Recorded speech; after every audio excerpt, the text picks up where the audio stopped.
She didn't know. I just asked her.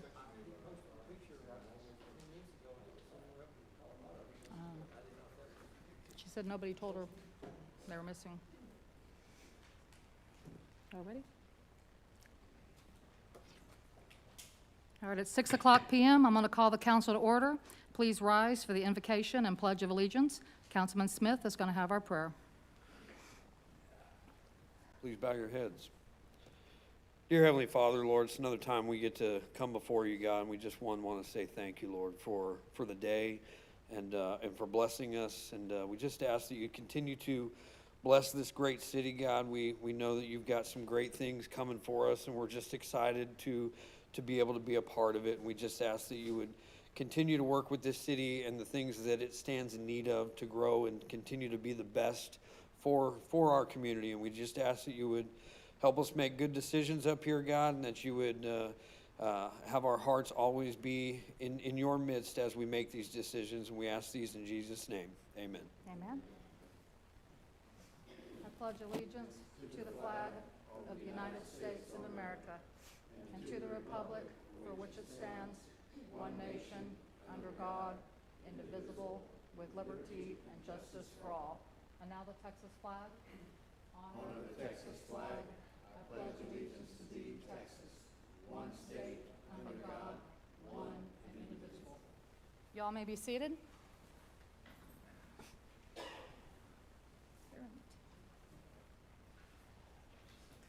you drop that? Okay, down there.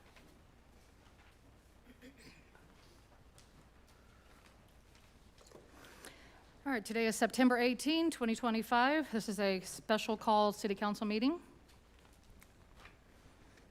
We have one member absent, but we do have a quorum, so we may continue.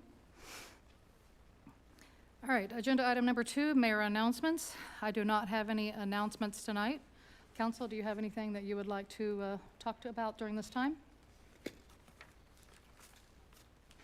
Okay, moving on to agenda item number 3, public comments. I received one yellow card that would like to speak during public comments. Mr. Knott. Thank you, Mayor and Council. Good evening. I'm here to invite you to our Keene Chamber Luncheon next Thursday, a week from today, September 25th. Our guest will be District 58 State Representative Helen Kerwin to tell us what's been going on in Austin. So doors open 11:30. Our meal is now $20 per person. So Keene Chamber Luncheon next Thursday with Helen Kerwin. I'd like to see you there. Thank you. Okay, thank you. Is there anybody that would like to speak during this time that did not turn in a yellow card? Okay. Agenda item number 4, reports. We're here to hear the city manager's comments. Mr. Seitz? Good evening, council, mayor, citizens. It's been a little busy around here, as you guys saw the commotion, kind of exciting. And I thought, I'm not at liberty to talk a lot about, the show and all the things that were going on, but I thought it'd be fun to report to you. I've got to know quite a few directors, even on a personal level, the last, week and a half, and a big thank you to Carrie and the team for accommodating them, and I've had several of them reach out and just say how wonderful our community is. They said sadly, sometimes they go to a lot of places and they're not friendly, and they said this was just one of the favorite cities they've ever been to. They definitely will be keeping us in mind for future opportunities, and I went over to the university today and got to visit with them some more over there, and it's just great to hear when people realize and recognize how wonderful our community is. So I thought the community would like to hear that. We have been busy.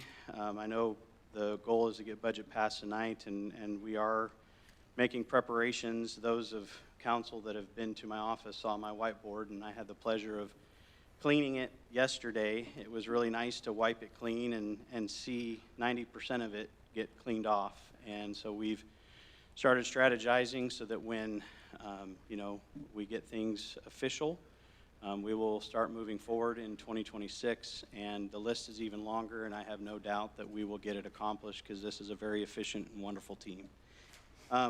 Last thing, I wanted to kind of try to get some input from you on Covington Acres. As you can see out there where the apartment complex is, there's a lot of dirt work going kind of right now. They're getting, kind of getting things lined up. And when I talked to their marketing team about doing a groundbreaking, they said you can do kind of just the shovels in the dirt, but it's more fun and more impressive when you got the big equipment in there. So I asked her to give me some, she asked for me to ask you for some dates. And the dates she said that they could make work are October 6, 7, 8, 9, 11, 12, 14, 15, 16, 18, 19, 20, 21, 28, 29, or 30.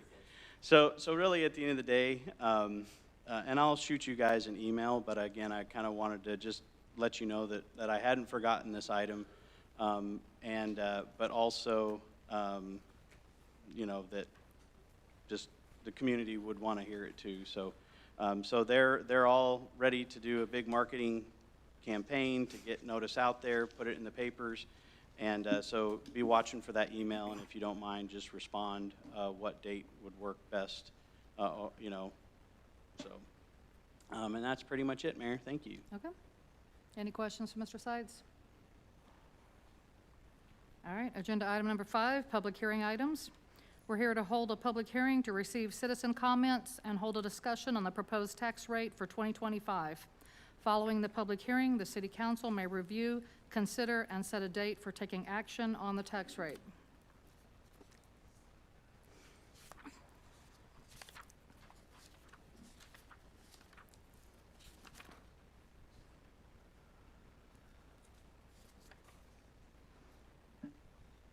You want to speak to what the tax rate is, and then I'll open the public hearing? Well, actually have that in front of me, Mira. Sorry. What's the tax rate? Oh. 828978. Thank you. Thank you, sir. Actually, the thing I kind of wanted to point out, and I'm sure people probably realize this, but just in case, there's several cities around us that are actually going through some considerable tax increases. And I think it's important to point out to this community that because of just the minimal growth that we've seen, we're seeing the benefits of tax decrease. And more importantly, this is the lowest the tax rate has been in 10 years. And so, again, of course, want to thank God because I truly believe that He's blessing this city, and I believe that He will continue to do so. But very thankful for the growth, our community, the new developments, and with everything that's going on, I think we have more great things to look forward to. So. All right. At this time, I'm going to open the public hearing at 6:08 p.m. And I'd just like to add to the city manager's message that we dropped it about a half cent from last year. So we didn't maintain it, we dropped it a half a cent, give or take. All right, is there anybody that'd like to come forward and speak to council about the proposed tax rate?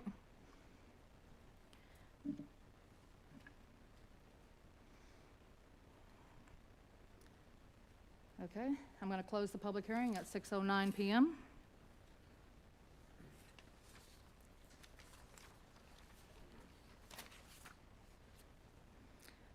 All right, at this time, I need council to make a motion to set a meeting for the date of Thursday, September 25 at 6 p.m. as the time to vote on approving and adopting a tax rate for 2025. Before we do that, I wanted to give the citizens a chance to understand what the tax rate, what the number is, and if it's a no new revenue rate or not. I just want them to know all the information. So All right. Can somebody clearly spell that out so that way the citizens understand what it is we're actually giving them for that tax rate? Is it part of the no new revenue rate? Councilman Smith, if you want to do that, we do not have discussion on this item tonight for council. This is just a public hearing. So if you want to do that, I need to reopen the public hearing, if you want to discuss something. So Oh, that they can we don't get to comment. delegate even in the, I'm sorry, I figured public hearing was for the public, and then we get to Yeah, discuss but it. I closed the public hearing already. I just closed it at 6:09 PM. So if you want to speak, that's fine. I'll just reopen it. I would Would you like like to that, speak? just so that way people can understand that fact. I Okay. mean, I'm not speaking to it, but I'd like somebody, one of the staff members to. Okay, then I need to reopen it then. Yes, please. Okay, Sorry I'm going to about that. reopen the public hearing at 6:10 PM. And I apologize for that, but if somebody could speak to that, I'd sure appreciate it, just so that way we communicate this clearly to the citizens.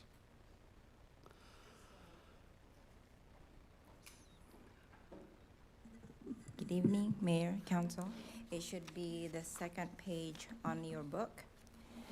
City of Keene fiscal year 2025-2026 proposed budget cover page. This proposed budget will raise more revenue from property taxes than last year's budget by an amount of $153,457, which is 5.08% increase in revenue from last year's budget. This budget is based on the proposed tax rate of 0.828978, higher than a no new revenue tax rate of 0.816257, and lower than the voter approval tax rate of 0.849332. Is that good? That's perfect. I just wanted to make sure it was clear to everybody what was happening, so. Yes, sir. Thank you. Thank you. All right, the public hearing is still open. Is there anybody from the public that would like to come forward and make any comments to the council?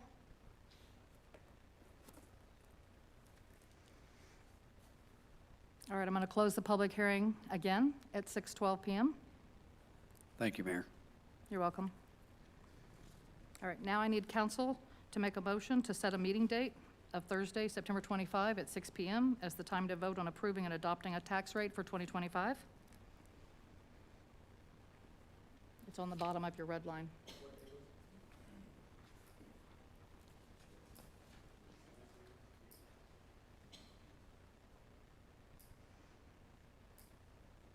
I make a motion to set a meeting date for, I make a motion to set a meeting date for next Thursday, September 25 at 6 PM as the time to vote on approving and adopting a tax rate for 2025. Second. All right, we have a motion on the floor to set a meeting date of Thursday, September 25 at 6 PM as the time to vote on approving and adopting a tax rate for 2025 by Foster and a second by Easley. All in favor, raise your hand. It's unanimous, motion is carried.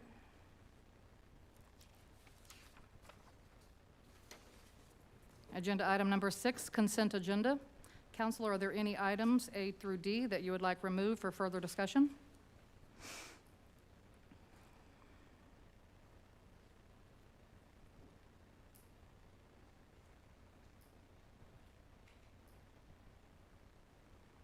If not, then I need council to make a motion to approve the consent agenda as presented.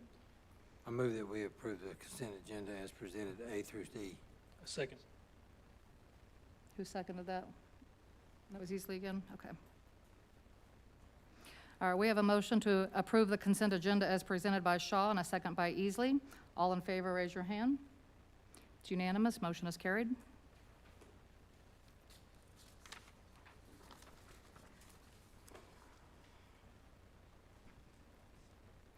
All right, agenda item number 7, review, discuss, and consider action on an ordinance approving and adopting a budget for the city of Keene for the fiscal year beginning October 1st, 2025, and ending September 30th, 2026, and appropriating money for the various funds and purposes of such budget, including appropriations of money to pay interest and sinking fund requirements on all indebtedness.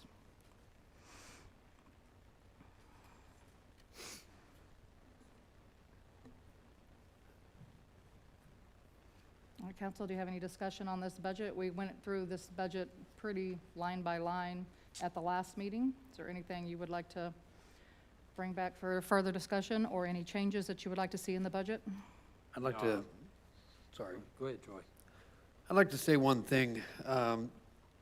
Obviously I knew we was going to talk about this tonight, and here I'm like contemplating my own life as far as how I budget my own household, and I'll say it in this fashion. So my kids and my wife trust me, and they entrust me to make sure that I live within my means.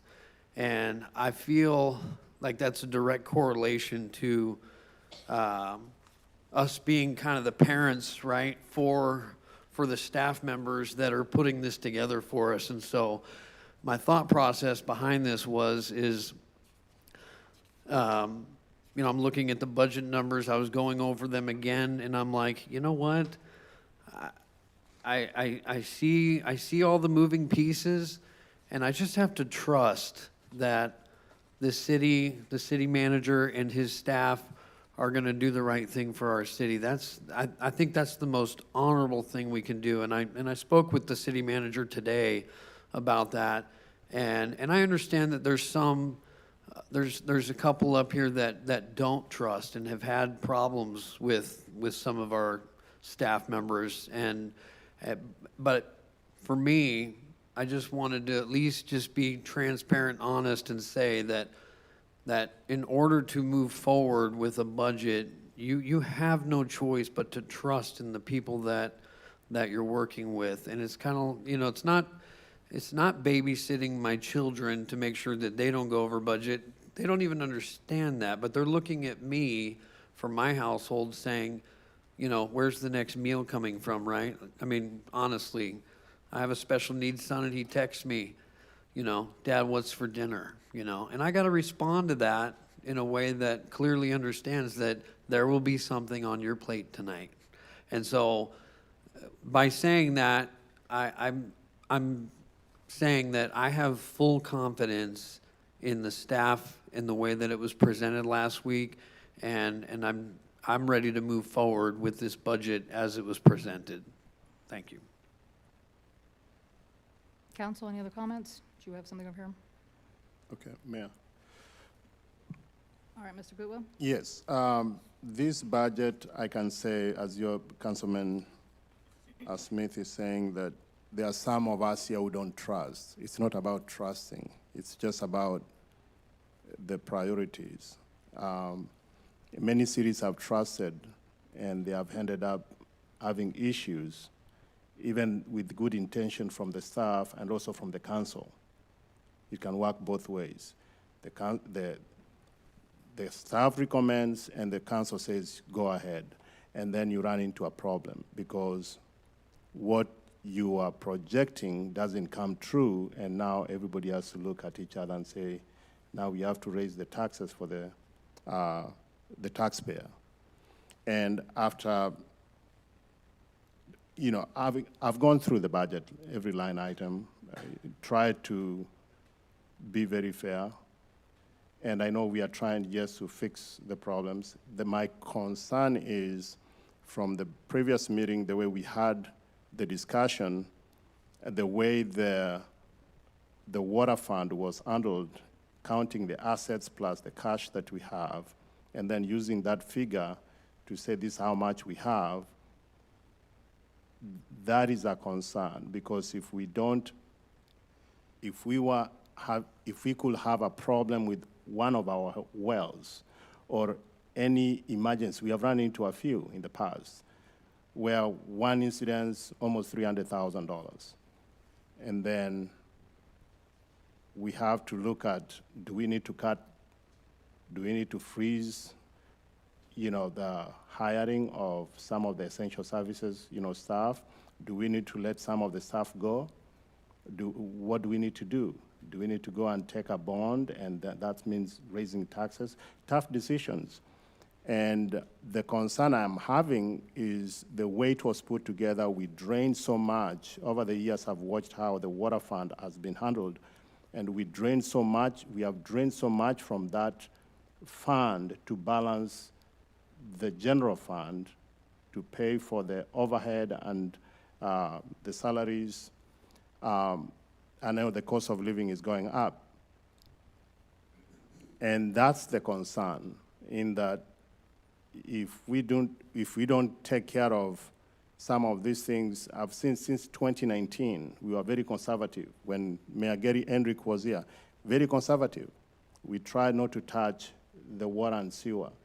Because we got that COVID money, we thought we were going to fix the sewer, but we used that money to raise the salaries for the employees and the benefits, which I think is coming to an end this year, at the end of this budget. And with some of the projects that are going on, if I don't we're think that money, point of order, I don't believe that money was allotted for salaries, Mr. Goodwill. we converted it to salaries, some of it, majority of it. Okay, but you just said it was, the implication was that it was, and I think that you should retract that because I don't believe that's a true statement. 800,000. We asked for that fund to be allocated towards the sewer.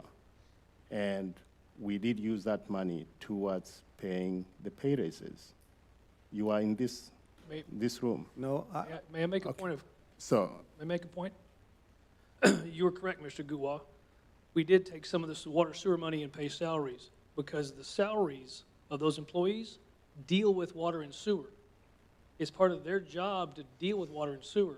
Should the taxpayers pay the salary for an employee who works on water and sewer, or should water and sewer pay the salary for an employee that works on water and sewer? okay, you have a very good point. What I'm Make sure you the clear. concern here, we got free money No, that no, we no, are not going to no, return. No. Okay. You may think it's Okay. free money, but it's free labor that the Okay. taxpayers are paying to the water and sewer fund. The water and sewer fund is finally paying their fair share.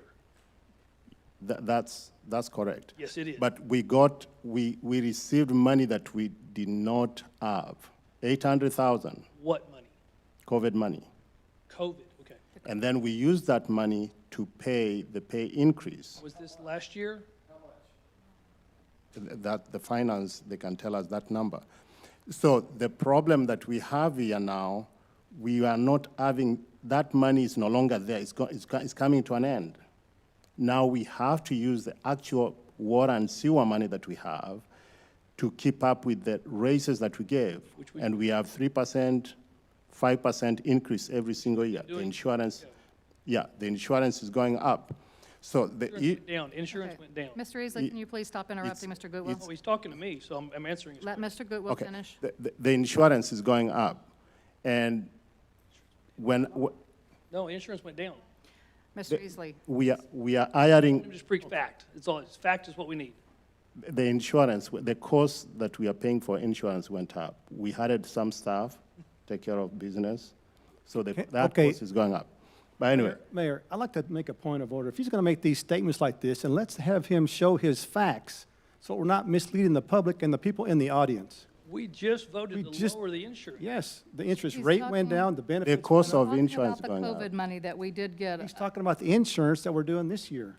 Yes, we had more staff. I did question that. Why did the cost of insurance went up? They said we had more employees. So that's a cost that we have to pay for. Well, yes, and, okay, Mira, would you I mind did ask that addressing- question.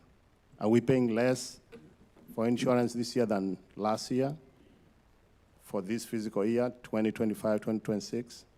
Councilman Goodwin, I don't have that number in front of me right now, and I'll be happy to get it for you, but I was the one who submitted the ARPA reporting for this year, and I'll be happy to share with you how we spent it. The whole money that we received was $1,629,066.30. $222,928.22 went to the generator improvement. We spent over $12,037 for the live streaming that we have right now. The sewer improvement, a total of $100,601.57. The water line extension was $240,474.31, and the well number 7 rehabilitation was $477,573.25. That is a total of $1,053,000. There are still expenses that we have fully obligated and expended expense by December last year that we had to provide for the ARPA fund because it's fully expended.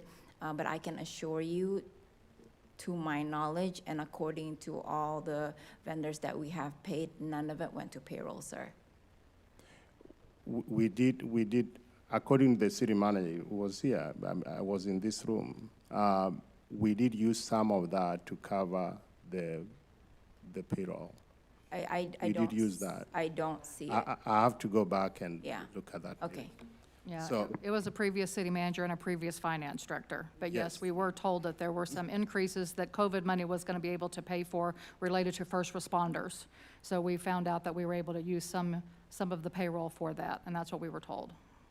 That's what he's speaking to. Okay. And but- that part now is wearing down, so this budget 2025, 2026 will start now, we'll start paying that money, not the COVID fund. It's running out, I Oh. think. Okay, yeah. So that's a concern, almost 200,000 that we have to come up with. Yeah. What happened in the past, like I've told before, I'm not here to fix the problems of the past. I'm here to look to the future. And whether COVID money comes in or not, the budget has been factored in without COVID money coming in. So it's a complete moot point. Okay, so, yeah, we have to carry that 100%, that load that we were kind of getting helped by that money. So another problem that we have with this budget is we have actually, as good as it might sound, the fleet plan. There is a concern that spending $4 million, leasing vehicle for 10 years, and then you will have zero assets. Enterprise will still be having the title.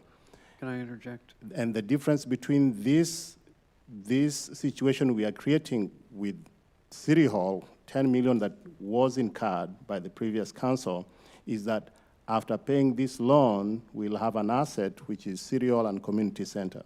But after paying 4 million, 4.5 for 10 years, we'll have zero assets unless we decide to buy it back and then start improving our own fleet. That's our concern. Thank you. Can we, So, All right, Mr. Smith?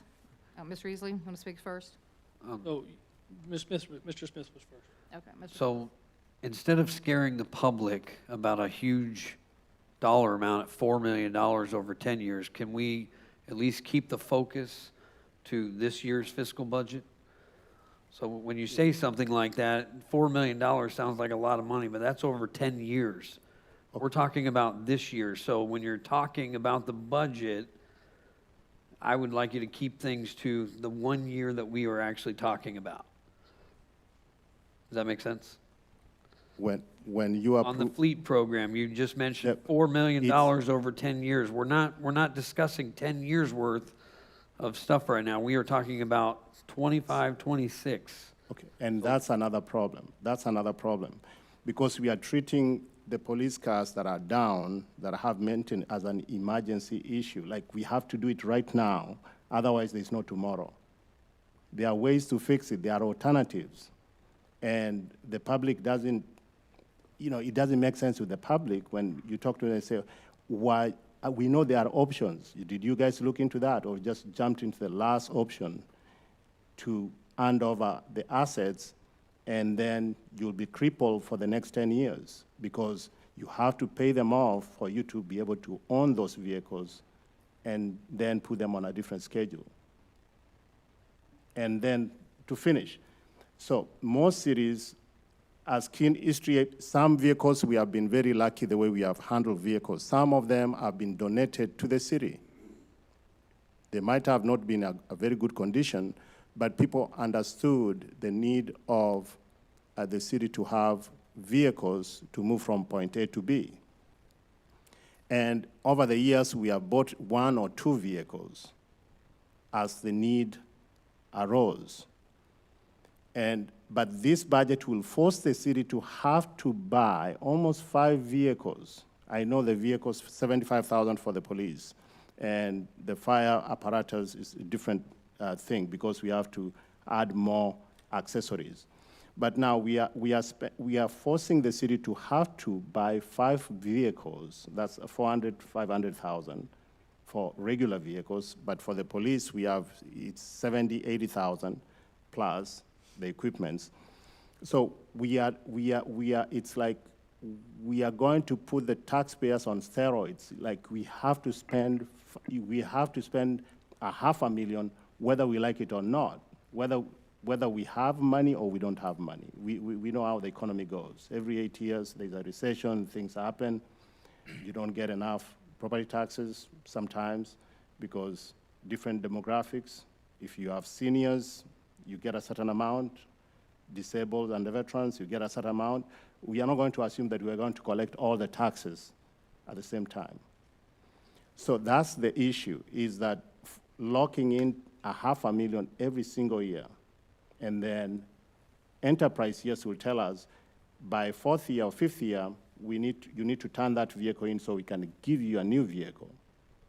And it's not guaranteed it's going to be a 0 mileage. It might be 15, 20,000, 50. It's what they give you. They're going to manage it. So the issue you're going to run into Can I speak? You've gone on for way more than your time allotted. is fleet. I know, so I'd like to speak to the fleet, because Okay. you're saying a lot of stuff. Okay, anyway, but I'm just saying in general, let me finish. In general, You could pass this the notes this fleet plan, the taxpayer out there doesn't like this plan. Well, not the ones I've talked to. Okay, thank you. So, if I may. Okay, go ahead, Mr. So, Easley. do you understand what a vehicle is as an asset, as opposed to a building? So a building's real estate. It's an appreciating asset. It always increases in value. A vehicle is a depreciating asset. We will continually lose value. The Chief's new Tahoe, we bought it brand new. If we keep that for 20 years, do you know what it's worth? Nothing. Nothing. A depreciating asset does nothing for the city. A vehicle, your car, what is your car worth? What did you pay for it? You will always lose money on vehicles, always. The fleet program allows us to maximize our return on our investment so that we can mitigate loss of revenue, we can mitigate loss of customer goodwill, which is our citizens and our taxpayers. We can mitigate loss of life. If your car doesn't start tomorrow morning, it's an inconvenience. You don't get to work. Okay? If that fire apparatus, police car, sewer truck doesn't start, people lose their life. We don't respond to sewer emergencies in a timely manner. We lose customer service. Do you understand? Depreciating asset doesn't do the citizens any good. We need good functioning vehicles that are reliable. And this is what it takes. We cannot survive as a city buying 1 or 2 cars every couple years. We have a fleet that's aging and dying and cannot do its work. Thank you. Mr. Sides, do we have a list of all the vehicles that we are using for this enterprise plan? Because I haven't seen it recently, We got it 2 weeks ago. of what we're turning in. It's been it's been handed to council multiple times.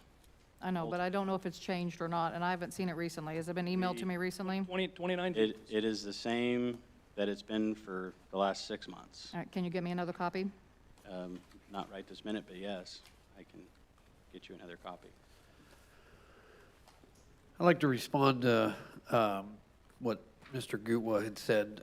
So about a month ago, we started the discussion on the budget, and we were actually, we were discussing the tax rate, and the tax rate was lowered, and there was a possibility that I was trying to raise it, which obviously wasn't true. I was just trying to make the ceiling go a little higher so we had some wiggle room.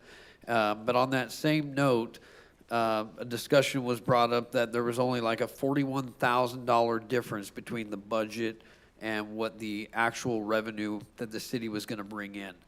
And Mr. Gutwa said, that's fine, we don't need that. But tonight, here we are faced with passing this budget, and he's worried about the numbers.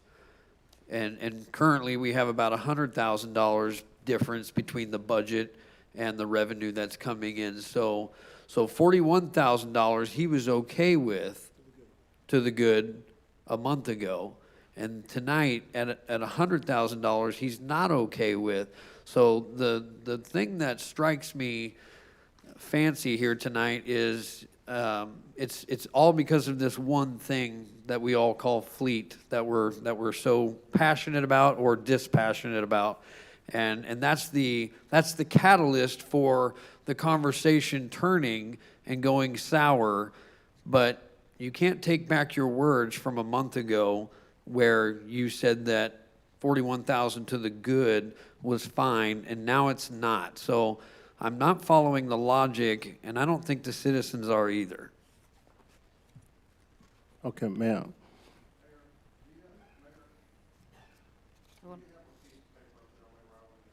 Yes, I was going to call you in just a minute. I've still got you.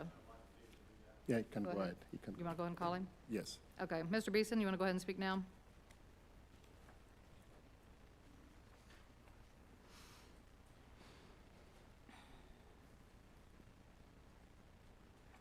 John Beeson, 607 Woodlawn, David Lee Council, good evening, thank you for letting me talk. I wasn't gonna be here, and I didn't have any plans on it until this weekend. I need to point something. I need to just lift it Okay, up. good afternoon, City Council. There we go. And I'm Don Beeson, 607 Woodlawn. Didn't plan on speaking at all, didn't plan on being here. Until this weekend, the mayor was out knocking on doors north of town for her candidates that she wants elected next year. Mr. Foster, I'm sorry you didn't make the list. And someone I talked to didn't understand this $4 million. They really think, and obviously two people don't understand what you've been saying for a month. They really think that this year we're going to spend $4 million on cars. And that's farther from the truth, but that's the information they're being fed. There are 4 or 5 of you up there I really respect. Mr. Easley, I'm glad he said what he did about depreciation because I respect him as a businessman. I've known Mr. Shawmore, Councilman Shawmore, longer than any of you. He's always dabbled with vehicles one way or the other. If anybody knows cars, he knows about cars. Mr. Smith, you have your own business and you used to budget in for income and profit and loss and projections. Mr. Foster, you're a businessman, you know more about that than I ever thought about. And Bob Chapman over there, he probably can tell us more about cars than most of us have ever forgotten about. Leasing of vehicles is commonly done. Thousands of businesses, dozens, hundreds of municipalities lease vehicles and leaves their capital, their local capital for other things. You don't have to go any further than Alvarado, any further than Joshua, even up to everyone to find out about what it's like to lease vehicles and how that frees you up from other responsibilities. I don't understand a couple of people that I know you've given information to. It's not grasping, it's not sinking in, or they don't want it to sink in, one of the two. But as a citizen, I support the city council. I respect the city council. 5 of you on there I tremendously respect. And just for the record, Mayor, we've leased cars in Keene a long time ago.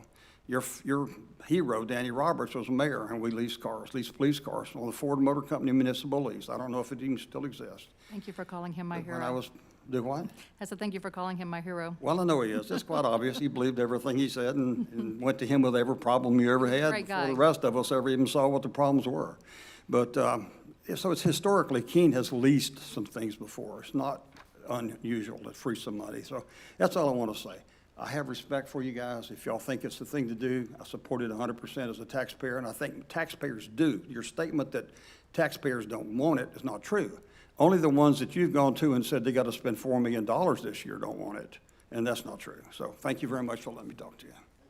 Okay, Mr. Beeson, the 4.2 million, we have 4,274,322. Over the life of the contract. The cost of this decision tonight. Yeah. And you know, I don't understand, I'm a little confused. You live in San Antonio during the week. Why does it bother you what we do in Keene anyway? That's not your business. You don't have an apartment in San Antonio? That's none of your business. It is too. You're our mayor pro We- tem. You're supposed to be here to separate, to fill in when the mayor's not here.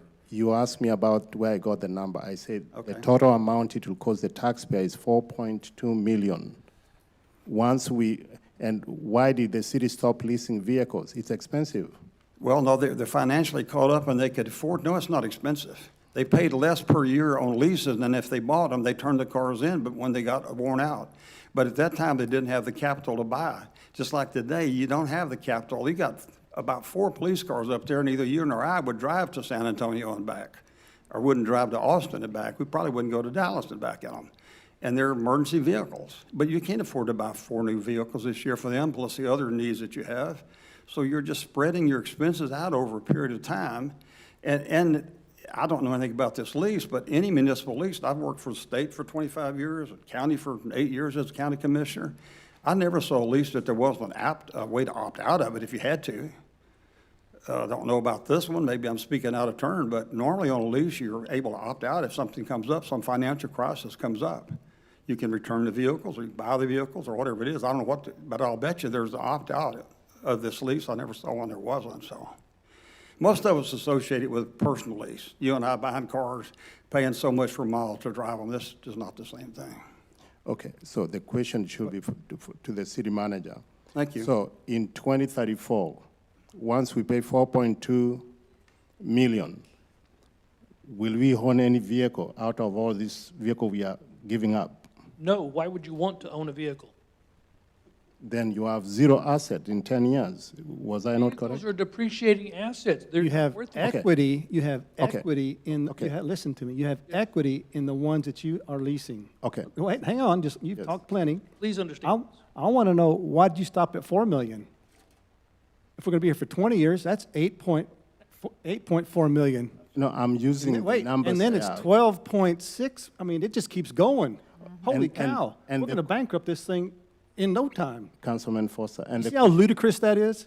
and the You question I see how have, ludicrous that is? the question I have. The question is, do you see how ludicrous that is to paint a picture for $4 million? Okay. It's 200,000 this year and about 400,000 every year past that. Okay. That's the facts, folks. Question, city manager, the vehicle you are giving up right now, what is their value? Is it 0? No, pretty close. At the 10th year, we have 0 vehicles. No, we don't have equity in the vehicles that are on our duty. There's equity in every vehicle we're leasing. We own equity in it. You understand equity? Do you understand the word equity? Yeah, I understand that. Okay, so do you know equity is value? Right, equity is value. Follow me. Equity is value, yes? So the question is, after 2034, tell me how many vehicles and the worth that Keene will be owning that they can sell at any value? 0. And that's the problem. No, But right now, we are no, we giving have- up almost 26 with the No, value. you do not understand leasing. I understand. I've No, leased vehicles. No, you don't. You Mr. don't. Mr. Goodwa, Anyway, by 2024, we will probably have gone through about 60 vehicles because they'll rotate them in and then rotate them out. So by 2024, we're going to have 2024 vehicles. In 2025 In vehicles? 25, In 20, and Six? it'll just grow on. And he did say we had an option. He comes back in 6 months to verify and make sure everything's running all right. And if we need to change it, we can change it in 6 months. Every 6 months, he comes back. yes, but whatever they tell us in front here and what is on the contract, It's going to be the same. he might not be here. He's a salesman. He's selling us the contract. But to be you're able a to very sign up. distrustful person, aren't you? You know, salesman will sell you stuff. What counts is the contract. I So understand. I haven't seen the contract. So you're telling me they are going to come back. But if he tells us it's going to be so much money, he can't go above that because that's what he's given us. It's like, say I'm at work. I tell somebody it's going to cost them $6,000 to repair their vehicle. I get it in there and I find another $4,000 worth of stuff to do that needs to be done. I go to them, they're like, no, you told me it was going to be $6,000. I've got to stick to that. Even if it costs us $10,000, I've already given them a price, give them a quote. You must stick to what you give them to us. I don't have any reason not to believe this guy's going to tell us it's going to cost us $200,000 this year and then come back with a $400,000. He's already given us a list of the cars, the 29 vehicles. Those are going to depreciate and go out within 2 to 3 years. We'll get brand new ones for those, and it's just going to be a cycle. It's going to be over and over and over. So we're getting 29 vehicles versus having to buy 5 vehicles that we have to maintain the maintenance and everything on them. With the fleet through Enterprise, they're going to take care of all that for us. Yeah, I agree with you. The problem here is $500,000 every single year, and we normally run on a Yes. thin We- 200, 300,000. So it means we have to write them a check and the loan for If we obligations don't that we add- have for the city hall and other things. And then whatever is left is what we'll say, okay, what do we do? Do we need to send some, maybe 5 employees home? Because we have to balance the budget. Stop. Can we let the, I'm just telling you, I mean, it sounds good, but there's a cost. All right, Ms. Gillen, would you like to speak? Yes, please. I didn't have a yellow card, but Samantha Gillen, 218 West 4th Street, Keene, Texas. Mr. Gutwa, I have a lot of respect for you. One of my problems is that you seem to create more problems. You've got other council members here who are intelligent people, business people, as well as our mayor. They have intelligence. Do you think that all of them are going to vote for something bad for our city and you're the only one that's not? In other words, are you really reading that and getting all of that? Because it doesn't sound like it to me. I own my own business. And I do what's better for my business, but I also do what's better for my employees. There's no way I would have these police officers, the firemen, or the plumbers, or our waterworks people going out in vehicles that didn't work, especially your first responders and the people who are saving your life. I mean, this plan, and I was in here when the guy was here talking about the leasing, and he did offer some options. I can't remember what they were, but he did. And so all these people are intelligent. They've all gone through that. This budget's been worked on for a while now that I know of. So why is it such a problem all of a sudden, when you're ready to vote on it, that you create such a hassle about it? I don't understand it. I'll never understand it. And seriously, I don't even want to hear an answer to that. I just want you to know how I feel. I think that's the worst thing you could possibly do for our city. Thank you. Thank you, Ms. Gillen. Thank you. Mr. Johnson? Ray Johnson, 1009 Christine Street, Cleveland, Texas, Keene, more or less, 76031. Council and City Manager, this is for you, sir. What cars are we going to get rid of and what trucks are we going to get rid of, you know? There is a list that's been produced, and it's 29 vehicles. The fleet is roughly, around 50, but that includes trailers, large equipment. Correct. Those types of things. But the Yeah, we got a lot of 29 equipment back daily there. vehicles, well, eventually, it's going to take 2 or 3 years to rotate through them all, because the thing is, this isn't a light switch. You don't just, these cars magically show up, and then, case in point, when we were looking at outfitting, just to receive the lights for the police cars, just Correct. to get them here, Yeah. 12 weeks. You still have to get the car, you still have to put them on. I mean, this is a major overhaul that's going to roll out over the course of at least a couple of years. Correct. And obviously, we're going to focus on the ones that are in the worst shape first, Correct. and then rotate the other ones out as time allows. So we're going to go with the old ones and then work our way up? Yeah, that what you're start with the ones that are the most critical. Those are, Right. like, we're focusing right now, as we are starting to come up with game plans to put things into actual place, once this gets passed. Right. We've been on the phone with vendors and those types of things, and fleet and everything, and so our first priority right now is the police department, Police department, and the correct. fire department, the two older vehicles. Right. Okay, but I don't agree with Chucky on this new Tahoe we got. I mean, he's here right now. If he puts 10,000 miles a year on that, it'd be lucky, because he's the only one that drives that. But I don't think we need to get rid of that, period, down the road, if it's true what people are saying. That's the beauty of it. We get final say.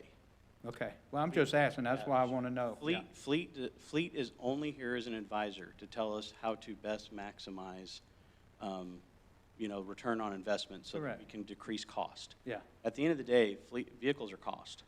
But if you can mitigate that, minimize it, then that's a positive. So in 4 years, if Chief doesn't want a new vehicle, we don't have to. correct. So this is more just leveraging expertise and people that have real buying power to help us go out and fix our fleet program. Yeah. I got you, I was just wondering. And I agree with you. The police needs more cars than anybody right now. If we get out there, it's terrible on them cars. Well, I had the pleasure of driving one yesterday, and I had to call our police chief and say, is the engine light supposed to be on? No. I mean, that's just the way these vehicles are. Right, It's they're moving older around cars. the A lot of them are older, yeah. A lot high dollar miles.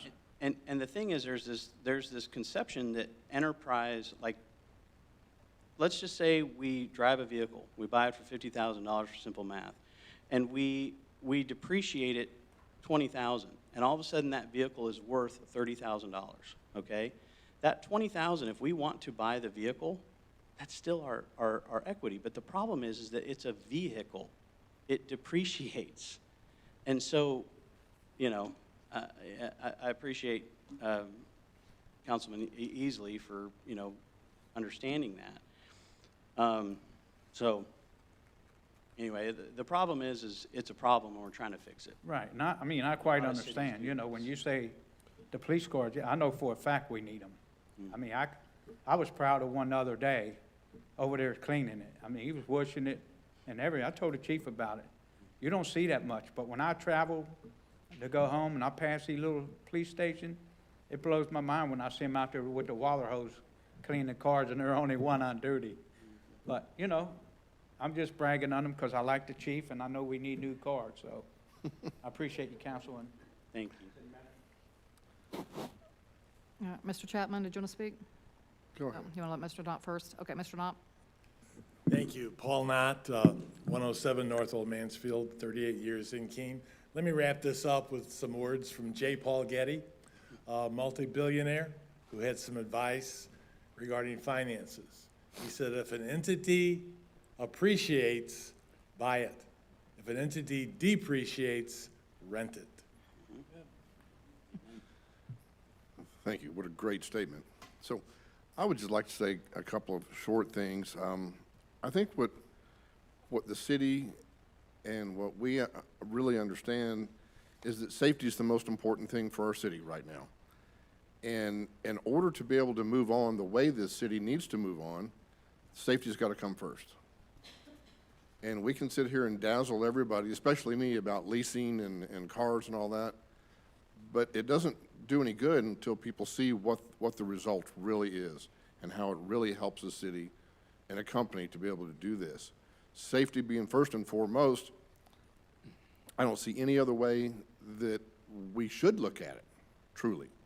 So we hope that our citizens appreciate what we do.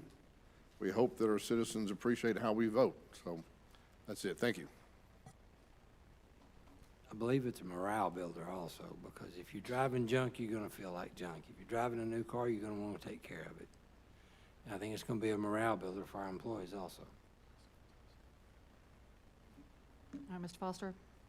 And I'd like to respond to Mr. Gutwah's allegation that we're going to be sending 5 employees home because we can't afford to lease these cars.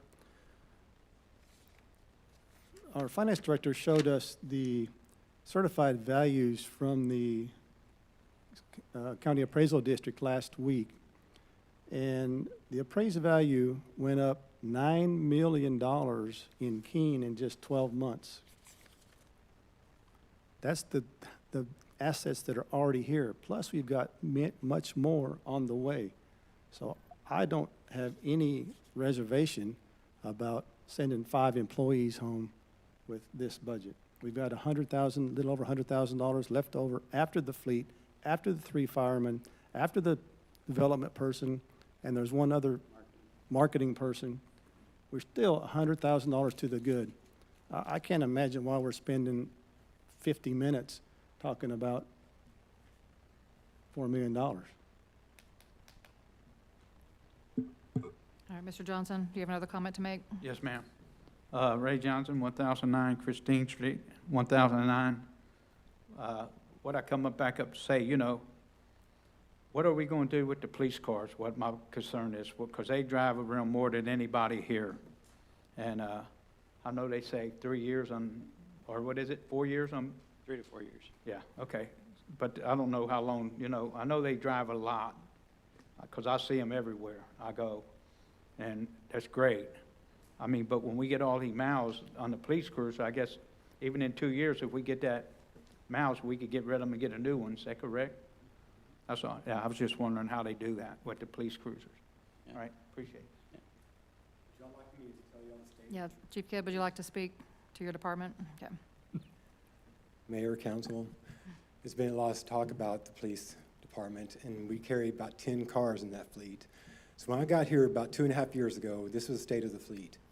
I went to the backyard, or the back area of the police department. There's one Dodge Charger with weeds growing through the car and around the car. We had one that had over 200,000 miles. We had another car that we couldn't drive at nighttime because it only had electricity, wiring for daytime usage. So y'all been so supportive for the police department, and for me personally.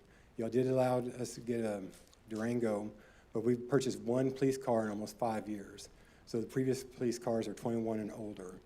I've had to be creative in how we keep those functions. I took one car out of the detective division, put it on patrol because we only had 6. Now we have 7 on patrol. I had to take off the supervisor on the patrol or the pickup and put a prisoner transport in there so we could use it as a functional vehicle, so everybody could drive it, not just supervisors. And talking about being creative is that basically all the officers have pitched in, and out of the 7 patrol vehicles, usually you try to rotate them out every 80 to 100,000 miles. And that's not even talking about engine wear. Police cars idle all the time for traffic stops, traffic accidents, parades. So every hour that vehicle idles, that's about 20, 30 miles additional to the odometer. So if you have a police vehicle that shows 100,000 miles, it's actually about 150,000 miles of wear and tear on the vehicle. So again, it's a testament.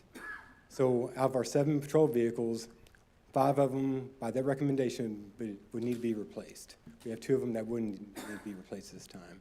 So I'm not saying one way or the other. I just know there is an issue, and I know that y'all going to find the best way to fix that issue.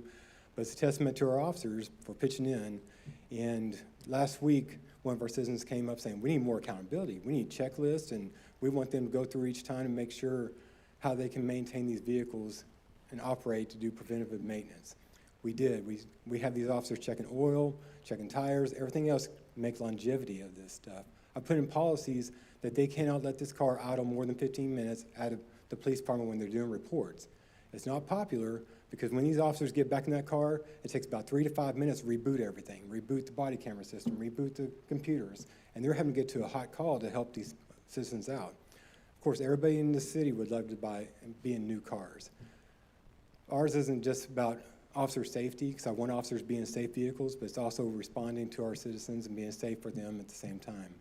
One of the biggest compliments I've seen being in Keene is I don't think these citizens understand how old these cars are because they look decent. When you go out there, you can't tell if one's a 2014 or 2023. So I'm really take pride in that.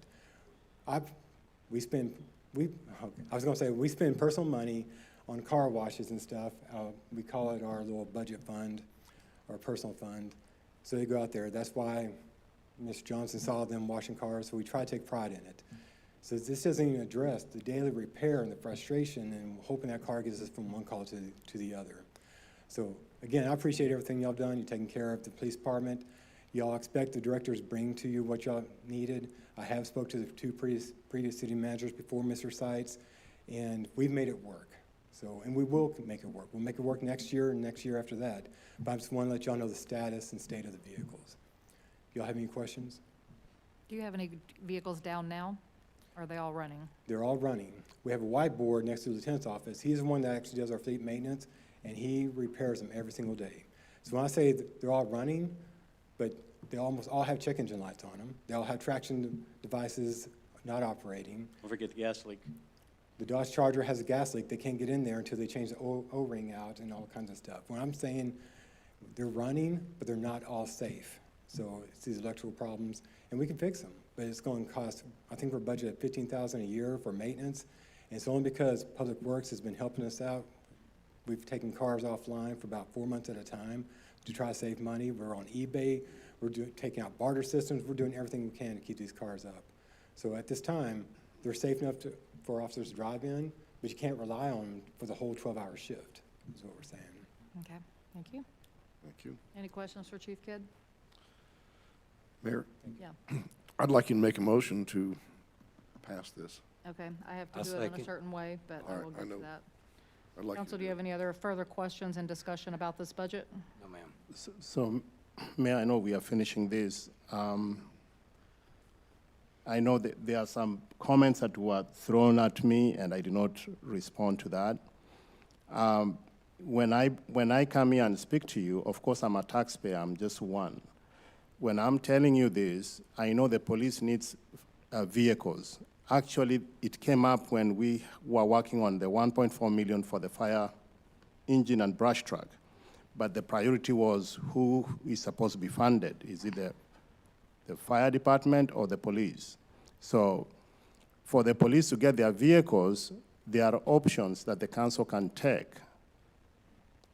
If there are 7 vehicles, yes, I'm the same person that voted for the fire engine, 1.4 million, in this room, even though most council members did not want to vote for it up to the last minute. So I know safety is very important. I've benefited from the fire and also the police. I've had incidences in the past. They have responded. I would like them to have good vehicles. The concern is when I speak to the taxpayer out there, they know the issue we have. They know we are on a thin budget. But they also know we have crumbling infrastructure, the clay pipes that are kind of giving up. They are almost stretching to the last limit.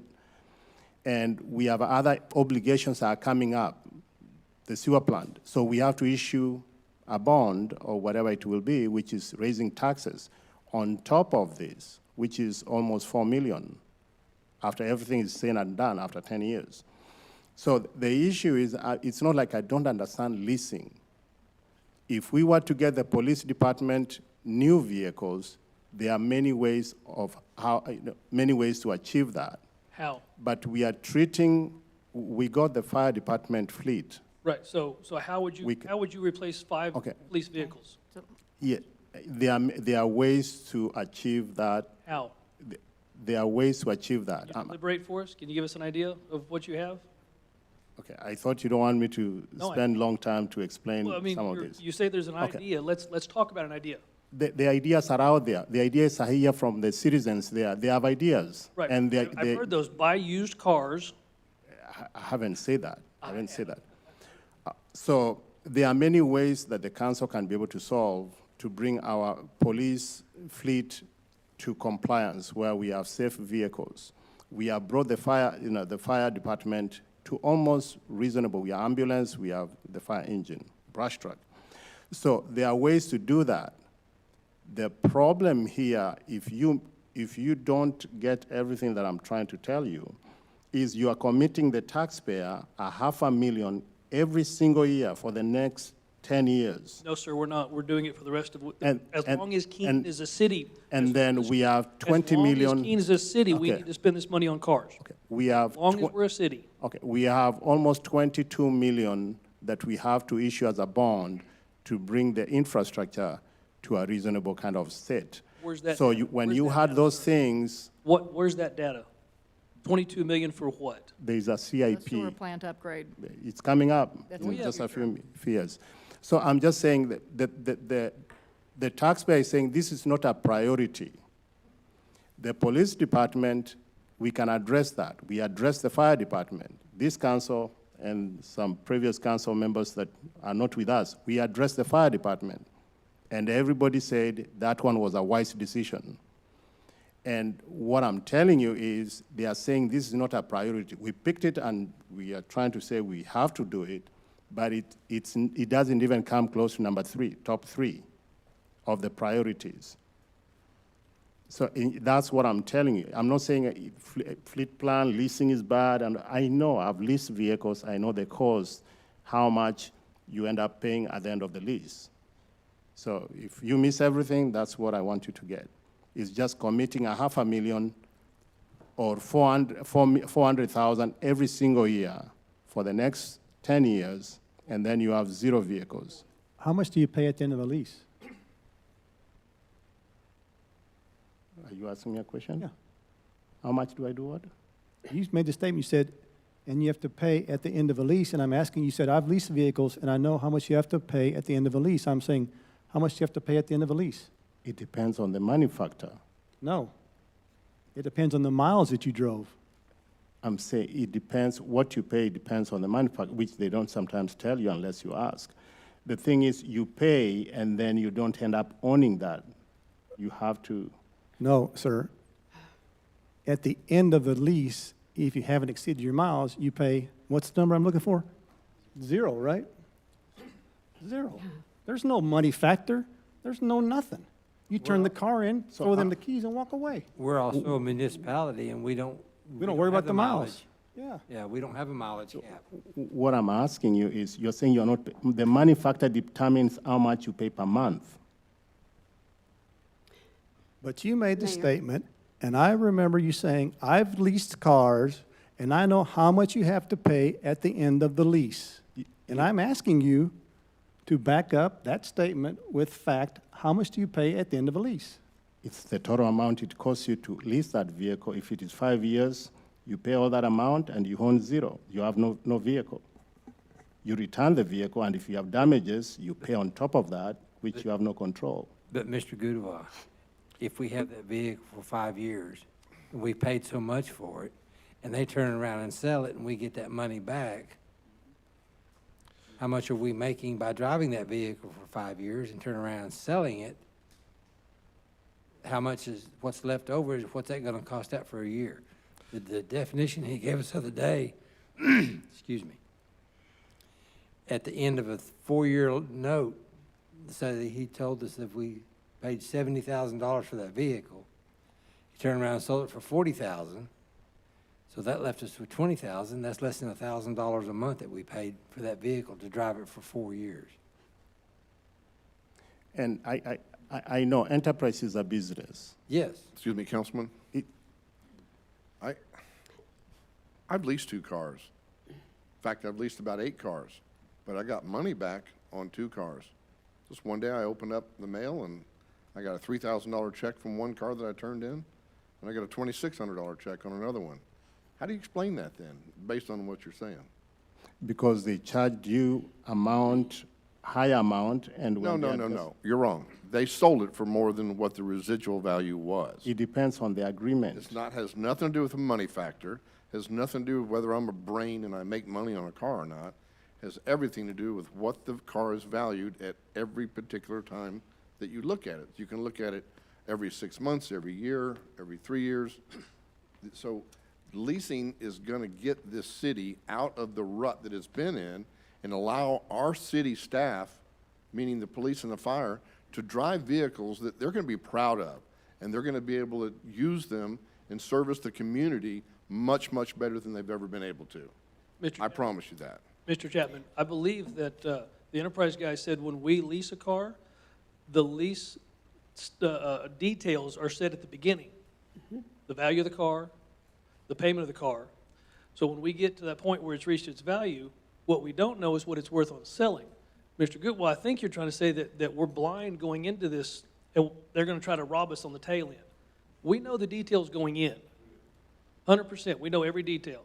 What we don't know is what we can sell that car for, and that's what they're going to do every 6 months. They're going to tell us what that value is worth, and they're going to predict when it starts to drop drastically. Now, the new Tahoe, it's already lost value. You know that.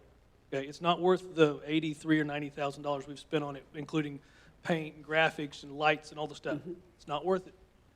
It's not how vehicles work. You lose 20% when you drive it off the lot. Yeah, fix that. They lose value as soon as you drive out the So, lot, $20,000. With a lease, we get to recoup some money. All right, Ms. Gillen, would you like to speak again? Yes, thank you. Samantha Gillen, 218 West 4th Street, Keene, Texas. Mayor, this is a question for you. Okay. Did we not, throughout the different meetings, go through all this budget and everything, and then we had our financial department look at it? Did everybody not agree that it was a good budget? Yes, we have had multiple meetings Okay, over the budget. that's what I thought. Well, with your help, maybe we can move past this and get this budget passed. The policemen need those cars. The chief stood up here and told you exactly what he's going through. He's sitting in a closet, even. not counting the cars. Our fire department, they have to work so hard to just try to get something. And I know we're in trouble financially as far as not having a lot of money, but we got a bunch of houses in here now. We're getting more taxes in and everything, and there's more houses coming. And now that the interest rate is going lower, I'll be selling a heck of a lot more houses. And so all I'm saying is, why don't we vote on this budget and get this budget in place and stop rehashing it and beating it to death, Mr. Gutwa? Thank you. Thank you, Ms. Gillum. Thank you.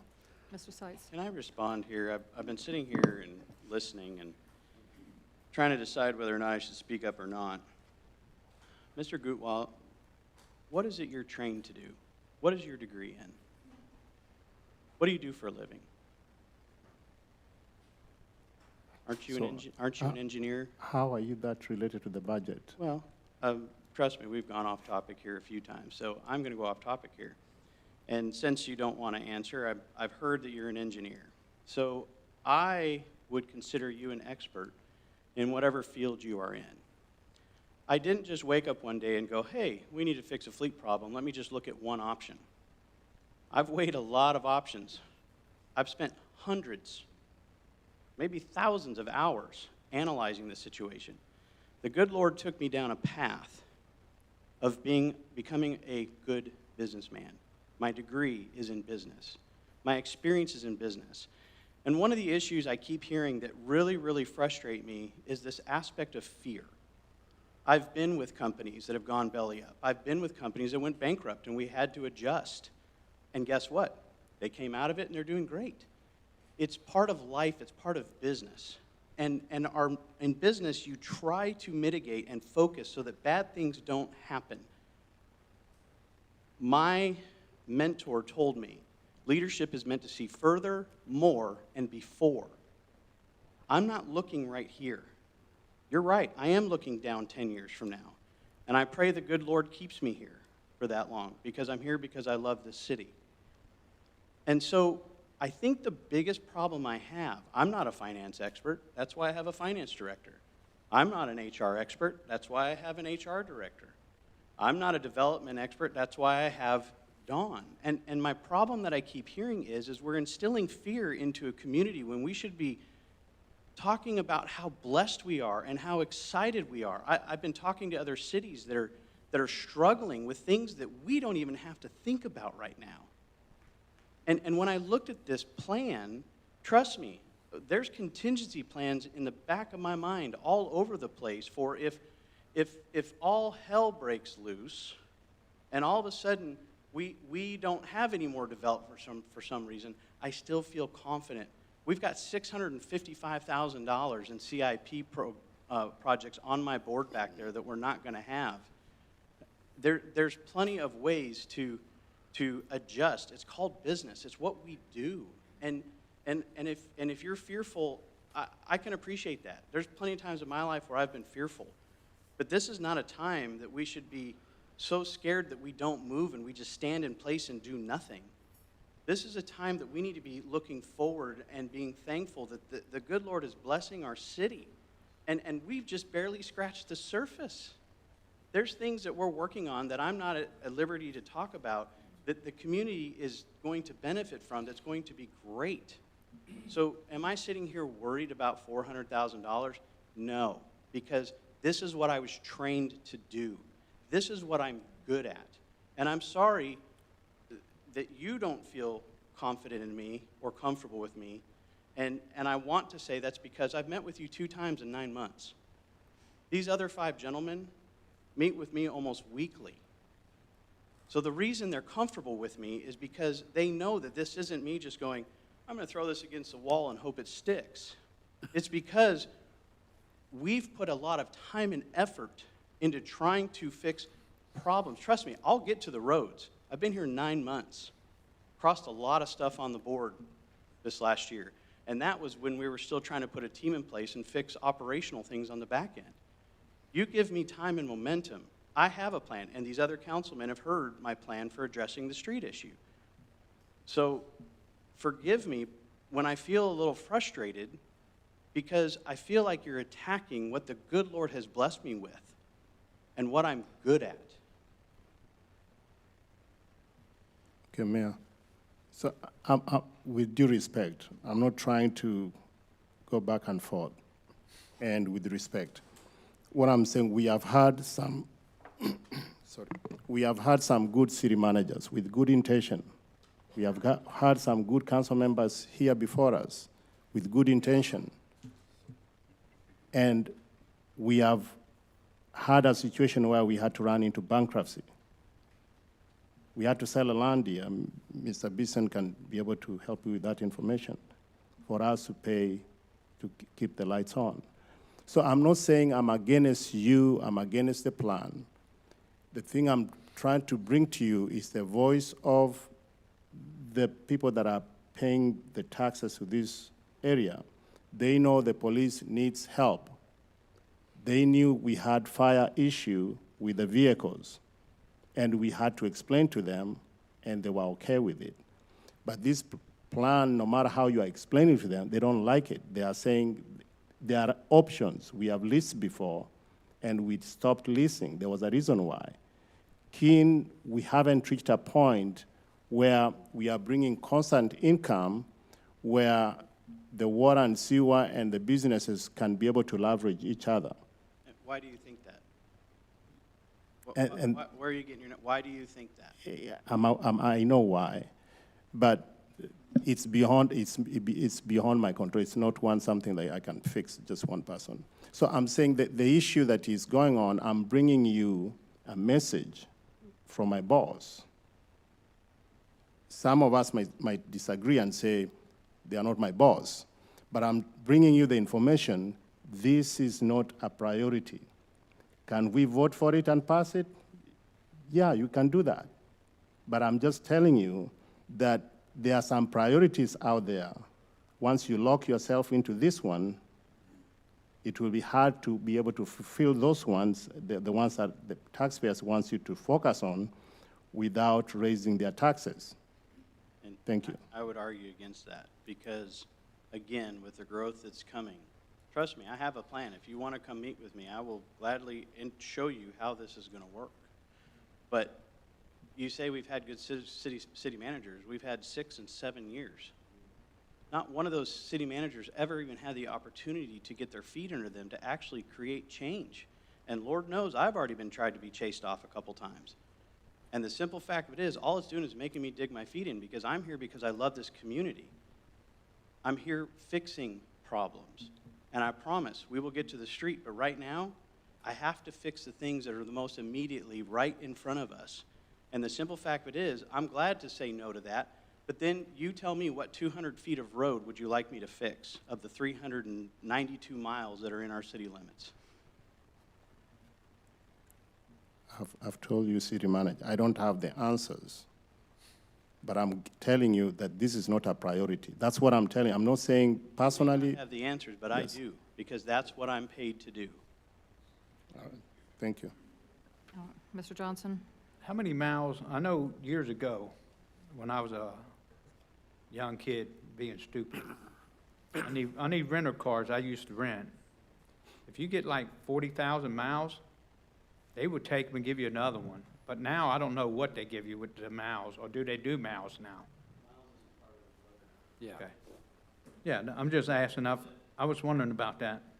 Miles is pretty much a moot point, because with a city, you're not driving far enough for it to ever even get close to where it would, and again, when they come back every 6 months and give us a report, they track all that. They give Right. us, hey, this is, and so guess what? We can adjust and switch vehicles around to keep the miles down. I mean, their job is to try to help us mitigate. Correct. I was just So, wondering. it's not like a Regular personal lease. Yeah, I got you. Correct. Yeah.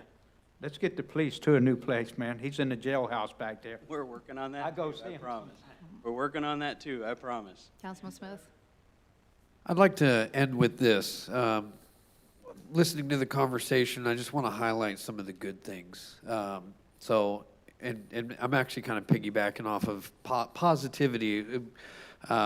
We do meet with Mr. Seitz, and my meetings especially are all about positivity, and here's why.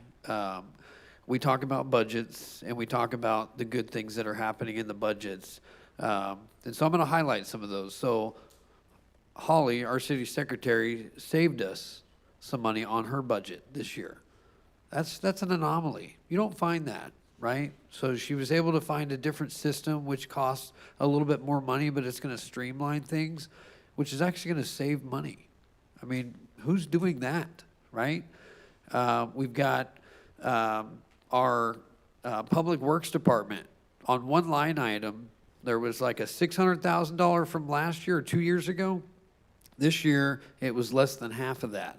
They could have left it exactly the way it was, but the fact of the matter is they purchased equipment in that year, and so they weren't asking for the same amount of money. Another highlight, which I'm going to say this, which sounds kind of like a double negative, but the highlight is this budget is worst case scenario. And why would you do worst case scenario, right? Because you're planning for the worst. Plan for the worst, hope for the best. That's a Jack Reacher quote, by the way. And so, Holly gets that one. So in that, what do, right? So yes, that's why the insurance amount looks like it's outrageous. I know obviously it's not in front of all of you guys, but it's in front of us, right?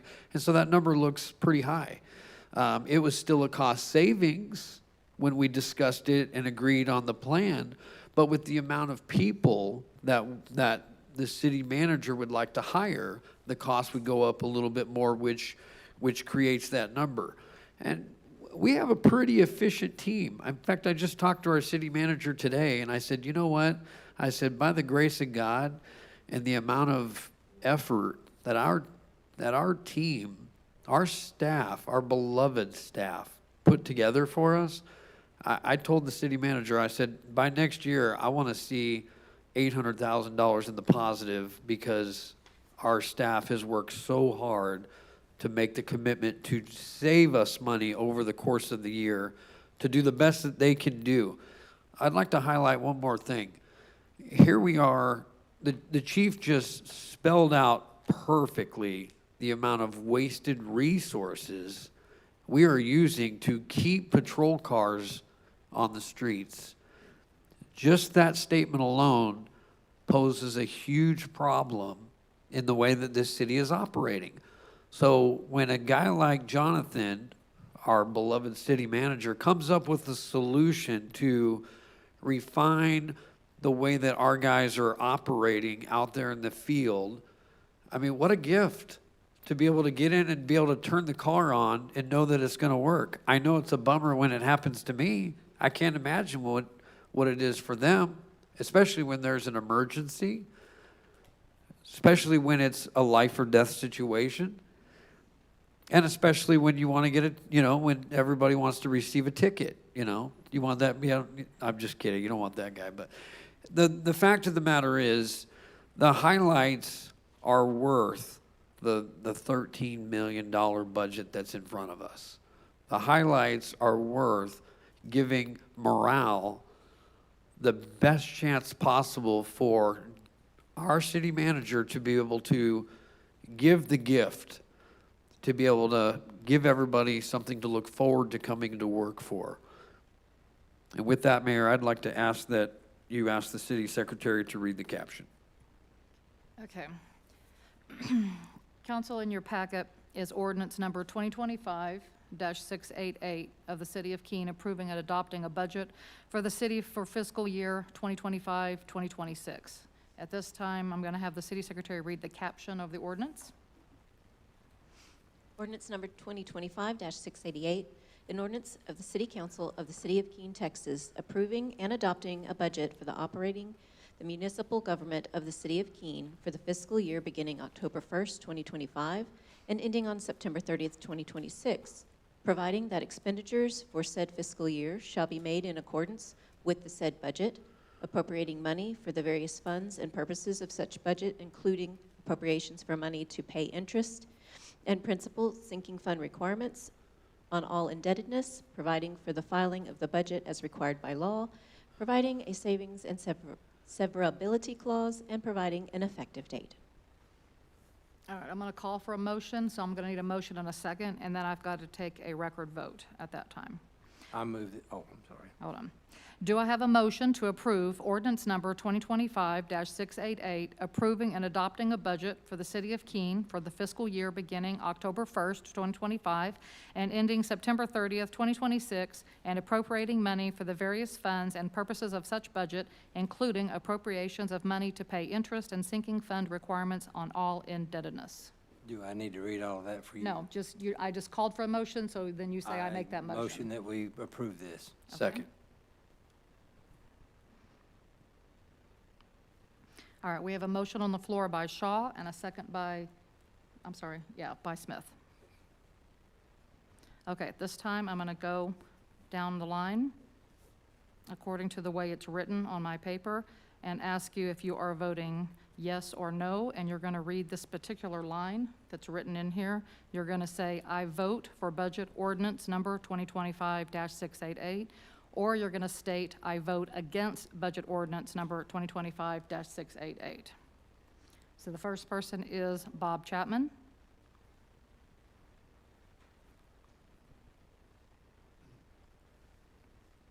I do vote for budget ordinance number 2025-688. Okay, we have a yes for Bob Chapman. Charles Easley? I vote for budget ordinance number 2025-688. All right, I'm recording a yes for Charles Easley. Rob Foster? I vote for budget ordinance number 2025-688. I'm recording a yes for Rob Foster. Thomas Gutwa? And before I say my verbiage on this ordinance, there's maybe I might be wrong, but page 59.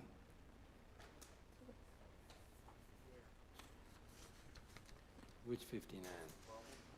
Page 59, I think we don't have Councilman Rob Foster on this list. That's section 7, item A, page 59.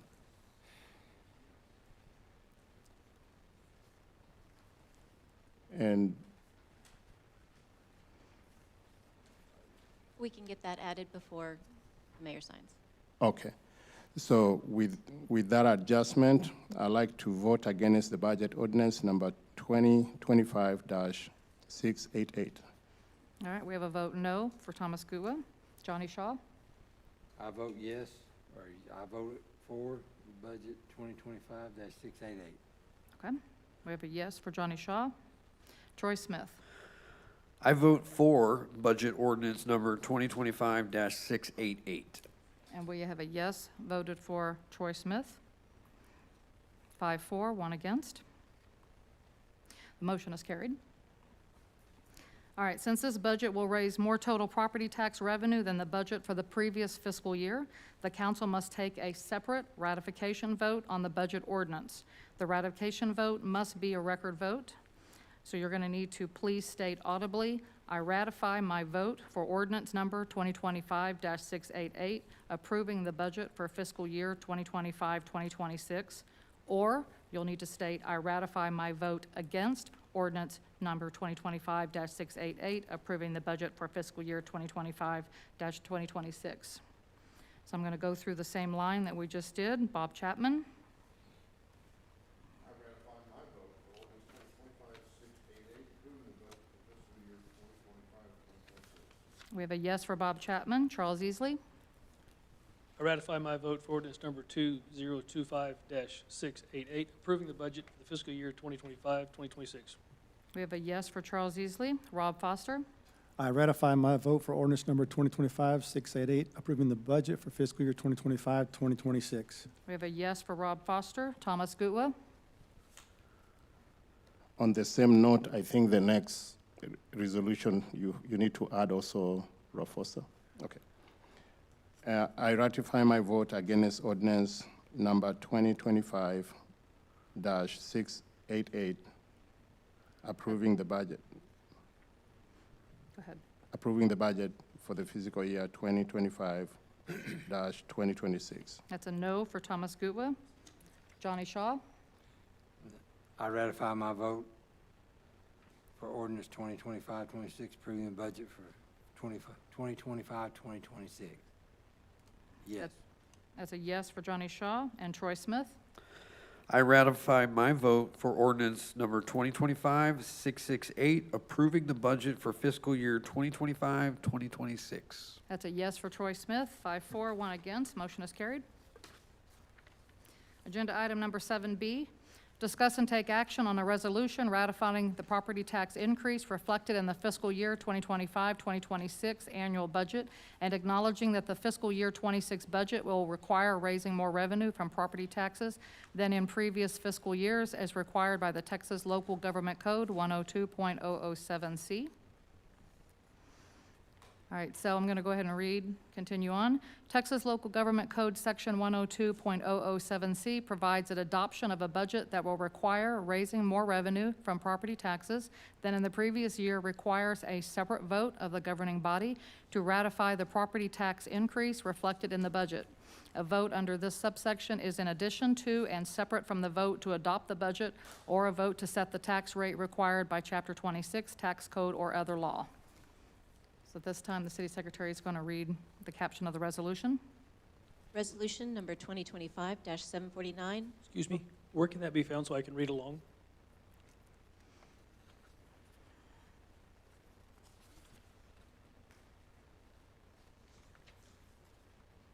Is that page 66? Yeah, it should be almost. Okay, thank you. And is there, I'm sorry, is there no discussion on this? Did you open that up for discussion by chance? Would you like This to is discuss a it? vote that is required by the state after you have voted.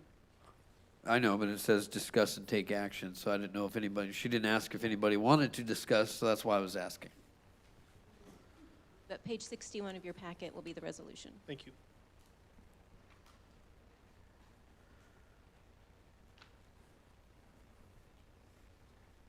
Go ahead. Okay.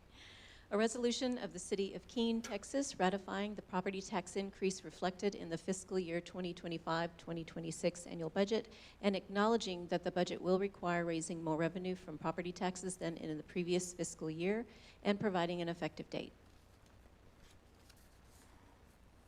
Do you have anything you want to discuss, Mr. Smith, before I call for a motion? No, I was just making sure that we all had the liberty to discuss if possible. All right, do I have a motion to approve resolution number 2025-479, ratifying the property tax increase reflected in the fiscal year 2025-2026 annual budget and acknowledging that the budget will require raising more revenue from property taxes than in the previous fiscal year? I need a motion and a second. So move. Do I have a second? Second. Was that Chapman? We have a motion by Foster and a second by Chapman. At this time, I need to call for a record vote. Each council member must state clearly when called upon, and you're going to either have one of these two phrases that you're going to state.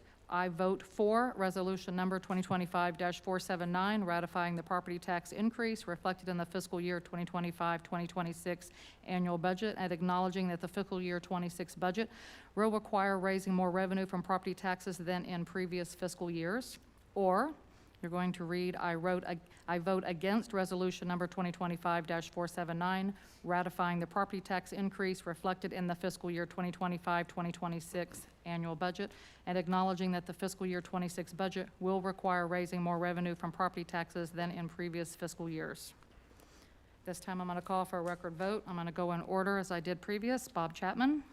I vote for resolution number 2025-479, ratifying the property tax increase reflected in the fiscal year 2025-2026 annual budget and acknowledging that the fiscal year 26 budget will require raising more revenue from property taxes than is the previous fiscal years. We have a yes for Bob Chapman. Charles Easley.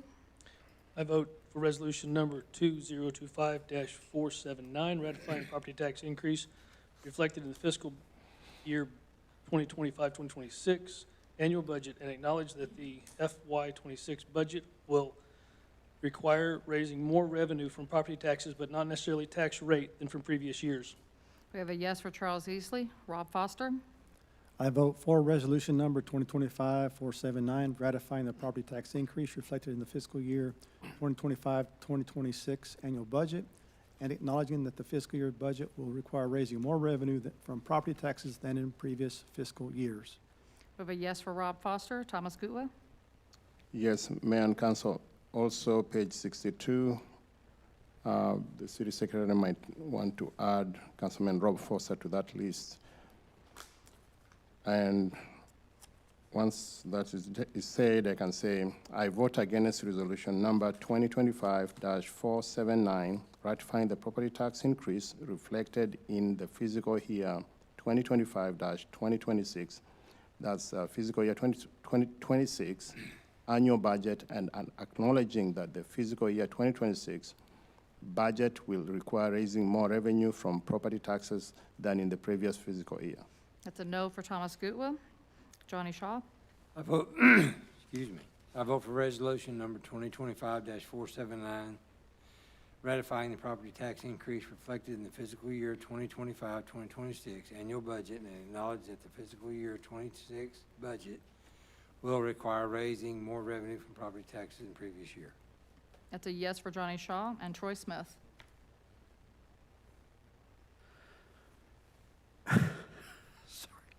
I have to make a statement real quick. I'm sorry, trying to wrap my brain around this. We just heard a no vote from the same guy who actually proposed that this tax rate be what it is. So it's just really preposterous to me that he would no vote to get more money for the same, for a lesser value. So that just blows my mind. So thank you, Thomas, for making that very clear. I vote for resolution number 2025-479, ratifying the property tax increase reflected in the fiscal year 2025-2026 annual budget, and acknowledging that the fiscal year 26 budget will require raising more revenue for property taxes than in previous fiscal years. That's a yes for Troy Smith. And Mr. Smith, this is not a time to make a personal attack when we're going through a record vote. That is 5-4, 1 against. Motion is carried. All right, moving on to agenda item 7C. Review, discuss, and consider a resolution naming nominees for the Johnson County Appraisal District's Board of Directors for the term of 2026-2029. Mayor, can we go back to public comments? No, sir, we're going to continue on at this Okay, time to thank 7C. All right, the City of Keene has been requested by the Johnson County Central Appraisal District to nominate up to 5 individuals for the Board of Directors for the term of 2026-2029.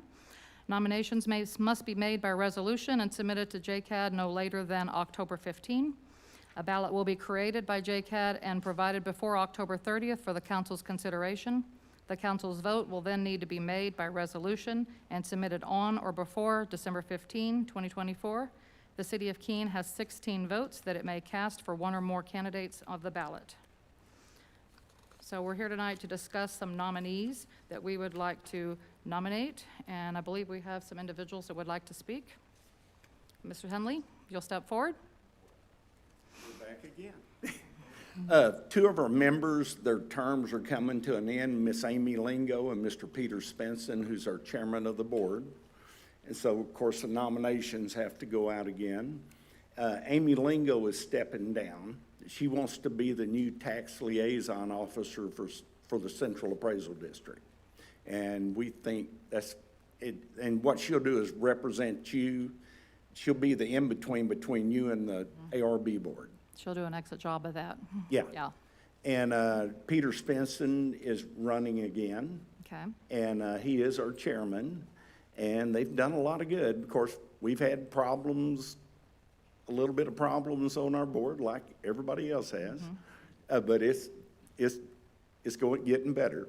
But I would like for y'all to renominate Mr. Peter Spenson, and we have a gentleman, Jason Marbett, that ran a few months ago.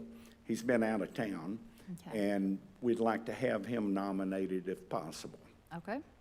All right, thank you. And Mr. Peter Spenson is here tonight. All right, Peter, Mr. Spenson, would you like to speak for just a minute? Thank you, Mrs. Mayor and Councilman. I didn't think I was going to be in this position, but evidently I am. But I want to report to you on my stewardship. Number one is we are looking for a new chief appraiser. We have the TLO resigned, and I'm not going to go into that, but it was a good thing. We have an audit going on right now, so we're going through the whole office. Everybody has a chance to be interviewed and ask their concerns and problems, and we should have that report. And we're also interviewing new chief appraisers. But let me tell you the good news. A year ago, we lowered the budget from 1.25 million by $500,000, which came back to your entity and others, okay? And this year, we've even lowered it more. It's under $600,000. So we are not wasteful. We look at the money that belongs to you and the citizens of Johnson County. Another commitment that I have had is to make sure that everything is done fairly. I'm not for one or the other. I am for what is true and best for all of Johnson County. Now, I will alert your city manager and you may have already included it in your budget, but there'll be every person that you have with a homestead will get $140,000 off plus another 60, and I'm sure, but I just wanted to remind you of. Now, I didn't do that. The state of Texas did, but it is part of the alignment of what you have to budget with. But I see a lot of young people in your city, so I don't think you have as many elderly. And I've enjoyed this time because I want to make things better. I'm proud of the board that I serve with. One gentleman, Larry Trammell, he ran a corporation of 23,000 employees, and he brings something to this board that is unique. Another person on the board, Tina White, amazing woman. She was the city manager of San Diego, California. And your very own Amy Lingo, who's going to step down but has helped us with the budget, was, you know, the bank president here at Pinnacle Bank. Brandon Potts, who ran last year, I'm proud to say, he is a broker, a realtor, but he is a financial whiz and was part of our budget committee. And he goes out and speaks publicly to other people around the United States. He's well desired. So I won't mention everyone, but I'm proud of the board that I serve with because we choose to do the right things. And we will continue to do that and win your trust. And I would appreciate it if you'd still consider putting in a nomination. I was just put in last, I think, was it January, February? Yeah, not too long ago. But think about it, and I hope I can win your vote again because I would like to continue the job that we've started. And I want you to know we are making tremendous progress in the right direction. Do you have any questions? Any questions? I was, obviously we get these packets prior to, but I didn't see all of the nominees, so do we have a list of all the nominees that were, no? I think tonight what we're just doing is making the nomination. I don't know that we need to do this record Mr. vote Marbut that's is the listed only on other here. person, and We're not- since Ms. Lingo has chosen a different direction, that's what I know of. Does this not go out to just all the different Yeah, it entities? And does. they're It will. nominating And people, if but we're there's not giving someone our else. 16 votes away tonight. Yeah, That comes back to us again, right? yes. Yeah, because I'm reading the letter here, and so we're just gonna pick some names, put them on there, then a list is gonna come back to us at the end of October 30th, and then we have until December 15, and that's when we're gonna give away the 16 votes and decide, and they'll give us the whole list then of all the people that got nominated from all the different entities. We may all, and they'll give us a list. That's when we'll get the list. We don't have a list yet. Okay, If so that these makes are sense. we are actually So- nominating somebody. Yeah, so Okay. right now, we're nominating for the, yeah. So I've been a citizen of Johnson County for 50 years, living in Cleveland 50 years. I do a lot of charity work to help my community. And to me, this is not a task. This is a calling to do and to help the people. Any other questions? Thank you for your time. Thank you very much. Thank you. All right, so Holly, did you go over this with the attorney? We don't need a record vote tonight, right? Is this just not by majority? Well, the resolution that we have to name our nominations on does require who voted for the resolution, who voted against the resolution of nominees. So, but you can ask who is for, they can raise their hands. You don't have to do Okay, roll but call. I don't have to go down the line like I did for the budget. Okay. All right, council, we have two nominations that have been recommended to us, Peter Svensson, who is here, and Jason Marbutt. So what I need is a motion to approve this resolution nominating one or both of those gentlemen. I move that we approve these gentlemen, Okay, both of them? both of them, yeah. Okay. Second. What's the other name that you mentioned? Okay. We have a motion on the floor to approve resolution number 2025-479, nominating Peter Svensson and Jason Marbutt to the Johnson County Appraisal District Board of Directors by Shaw and a second by Foster. All in favor, raise your hand. It's unanimous. Motion is carried. Thank you. Thank you.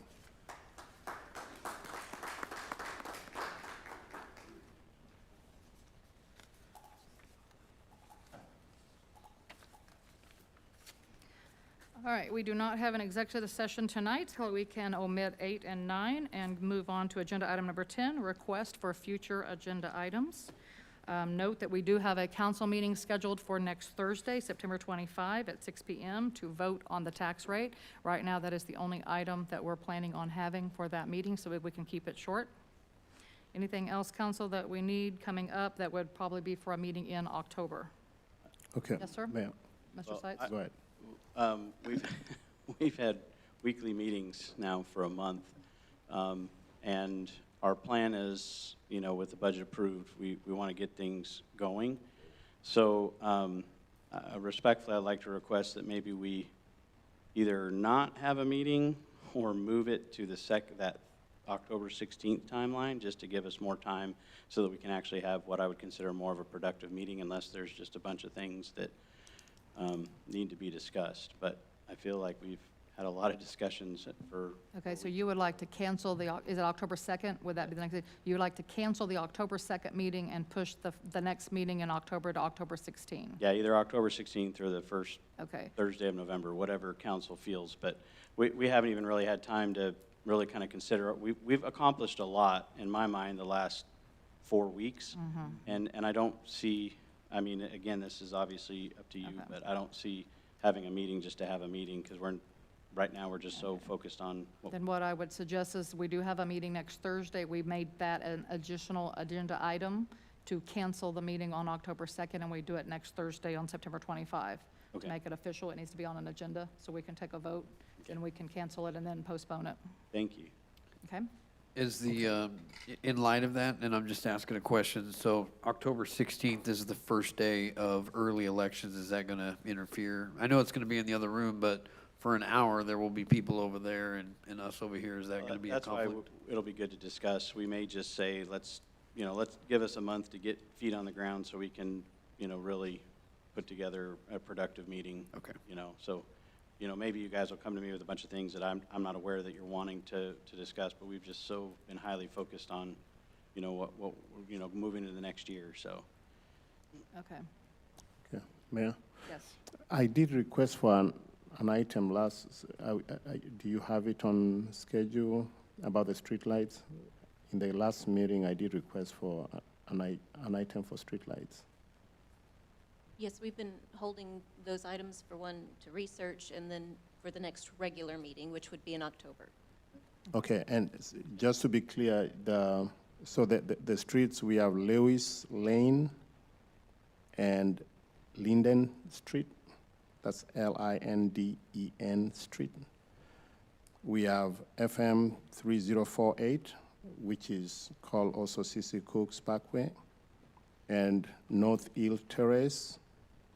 We have FM 3048, that's also known as C.C. Cooks Parkway, and Dorothy Drive. We have FM 3048, that's also known as C.C. Cooks Parkway, and 805B.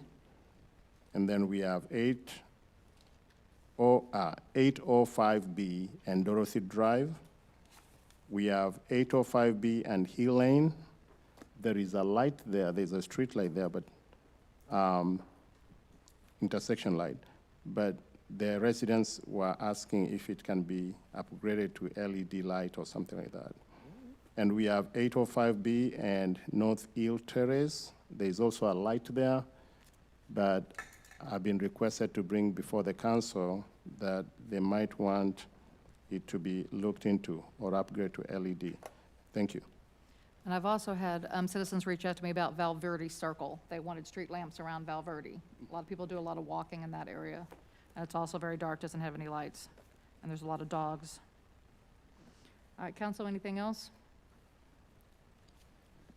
Mr. Foster? I see that there's an item here about widening Old Betsy between College and 805B. That was brought up by Mr. Easley, yes. No. Why don't we, while we're at it, ask them to put a turn lane down at Old Betsy and 67, where that first four-way stop is? Be real handy to just have a right turn lane to get on the entrance ramp to Business 67. Okay. We good? Okay. Anything else, council? Okay, so the next meeting is September 25, and we're going to just have two agenda items, the tax, vote on the tax rate, and canceling the October 2nd meeting, a discussion on that. All right, it's 7:51 p.m. Meeting is adjourned.